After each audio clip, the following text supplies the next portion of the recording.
जब हम भारत में यूरोपीय शक्तियों के बारे में बात करते हैं तो जहन में पुर्तगाली, फ्रांसीसी और हाँ, जाहिर है अंग्रेज़ों का नाम आता है। लेकिन एक और ताकत थी जिसकी कहानी अक्सर हम भूल जाते हैं, डचों की। और सुनिए, ये कहानी थोड़ी अलग है। ये किसी आम साम्राज्य की कहानी नहीं, बल्कि दुनिया की पहली और सबसे ताकतवर मल्टीनेशनल कॉरपोरेशन की कहानी है। तो चलिए जरा गहराई में उतरते हैं और देखते हैं कि ये डच ईस्ट इंडिया कंपनी, जिसे वीओसी भी कहते हैं, इतिहास में इतनी खास क्यों थी। वीओसी यानी विरेंगीदे ओस्ट इंडिशे कंपनी, ये सिर्फ एक ट्रेडिंग कंपनी नहीं थी, उससे कहीं ज्यादा थी। सोचिए, 1602 में बनी ये दुनिया की पहली मल्टीनेशनल कंपनी थी, और तो और स्टॉक जारी करने वाली भी पहली कंपनी। मतलब ये एक कॉरपोरेट रेवोल्यूशन था जिसके पास ऐसी ताकतें थीं जिनकी कोई कल्पना भी नहीं कर सकता था। जरा सोचिए, एक कंपनी जिसे डच सरकार ने लगभग एक देश चलाने जितनी शक्तियां दे दी थीं। वीओसी युद्ध छेड़ सकती थी, अपने खुद के सिक्के ढाल सकती थी, सजाए मौत दे सकती थी, और तो और नई कॉलोनियां भी बसा सकती थीं। सीधे सीधे कहीं तो ये कंपनी असल में एक सरकार की तरह ही काम कर रही थी। तो फिर सवाल ये है कि आखिर इतनी बड़ी, इतनी पावरफुल कॉरपोरेशन भारत आई ही क्यों? इसका जवाब मसालों की खुशबू और दौलत की चमक में छिपा है। चलिए देखते हैं कि उन्होंने भारत में अपने पैर कैसे जमाए। उनका मिशन एकदम क्रिस्टल क्लियर था। मसालों का जो बड़ा और फायदेमंद व्यापार था, उस पर से पुर्तगालियों का दबदबा खत्म करना। शुरुआत में उनका इरादा पूरी तरह से कमर्शियल था, मतलब अपने यूरोपियन राइवल्स को बिजनेस से बाहर करना। और देखिए, उन्होंने ये काम कितनी तेजी से किया। 1605 में मसूलीपट्टनम में पहली फैक्ट्री से शुरुआत हुई, और देखते ही देखते 1663 तक उन्होंने पुर्तगालियों से कोचीन भी छीन लिया। इस बीच उन्होंने पूरे भारतीय उपमहाद्वीप में अपनी ट्रेडिंग पोस्ट का एक जबरदस्त नेटवर्क खड़ा कर लिया था।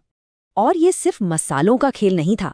कोरोमंडल तट से बेहतरीन कपड़े और हीरे, बंगाल से रेशम, अफीम और शोरा, और मालाबार तट से काली मिर्च, जिसे उस जमाने का काला सोना कहा जाता था। डचों ने भारत से बेहिसाब दौलत बनाई। और 1669 आते आते तो इनकी ताकत का आलम यह था कि वीओसी दुनिया की सबसे अमीर प्राइवेट कंपनी बन चुकी थी। उसके पास 150 से ज्यादा कारोबारी जहाज, 40 जंगी जहाज, 50,000 कर्मचारी और 10,000 सैनिकों की अपनी खुद की प्राइवेट आर्मी थी। लेकिन देखिए, भारत का मैदान खाली नहीं था। डच यहाँ अकेले खिलाड़ी नहीं थे। बहुत जल्द एक और यूरोपियन पावर, अंग्रेज, उनके सामने एक बड़ी चुनौती बनकर खड़े होने वाले थे। तो यहाँ डचों और अंग्रेजों की सोच में एक बहुत बड़ा फर्क समझना जरूरी है। डचों का मेन गोल था ट्रेड पर मोनोपोली, मतलब सारा बिजनेस उनका हो, और उनका फोकस भी ज्यादातर ईस्ट इंडीज यानी आज के इंडोनेशिया पर था। दूसरी तरफ अंग्रेजों के इरादे कुछ और थे। वो चाहते थे भारत पर पूरा शाही कब्जा। वो यहाँ जमीन और सियासत पर कंट्रोल चाहते थे। ये जो बिजनेस की लड़ाई थी ना, ये जल्द ही खून खराबे में बदल गई। 1623 में इंडोनेशिया के अम्बोयाना में जो हुआ, वो एक बड़ा टर्निंग पॉइंट था। वहां डचों ने कई अंग्रेज व्यापारियों की हत्या कर दी। इस घटना ने अंग्रेजों को मजबूर कर दिया कि वो अपना पूरा ध्यान और ताकत अब भारत पर लगाएं, और यहीं से दोनों के बीच एक बड़े टकराव की नींव पड़ी। पर मजे की बात यह है कि डचों को सबसे बड़ी चोट किसी यूरोपियन ताकत से नहीं लगी। ये झटका एक ऐसी जगह से आया जिसके बारे में उन्होंने सोचा भी नहीं होगा, एक हिंदुस्तानी रियासत से। अब जरा सोचिए, क्या 18वीं सदी में ये मुमकिन था कि कोई भारतीय सेना एक यूरोपियन कॉलोनियल आर्मी को हरा दे? उस वक्त तो ये बात कोई सोच भी नहीं सकता था। लेकिन 1741 में इसका जवाब मिला, और वो भी एक जोरदार हाँ में। एक ऐसा जवाब जिसने इतिहास का रुख मोड़ दिया। कोलाचेल की लड़ाई। यहीं पर ट्रावणकोर के राजा मार्तंड वर्मा की सेना ने डच ईस्ट इंडिया कंपनी को वो हार दी जिसकी गूंज दूर तक सुनाई दी। ये एक टर्निंग पॉइंट था। इसने डचों की मिलिट्री पावर का जो गुब्बारा था वो फोड़ दिया, और मालाबार कोस्ट पर उनके सारे सपने खत्म हो गए। कोलाचेल की हार समझिए कि डचों के ताबूत में पहली कील थी। जैसे ही वो कमजोर पड़े, अंग्रेजों ने मौका देखा और भारत में नंबर 1 यूरोपियन पावर बनने के लिए तेजी से आगे बढ़ गए।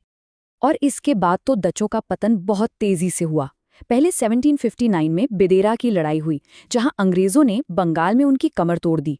फिर 1795 में हालात ऐसे बने कि डच सरकार को अपनी कॉलोनीज फ्रांसीसियों से बचाने के लिए अंग्रेजों को सौंपनी पड़ी।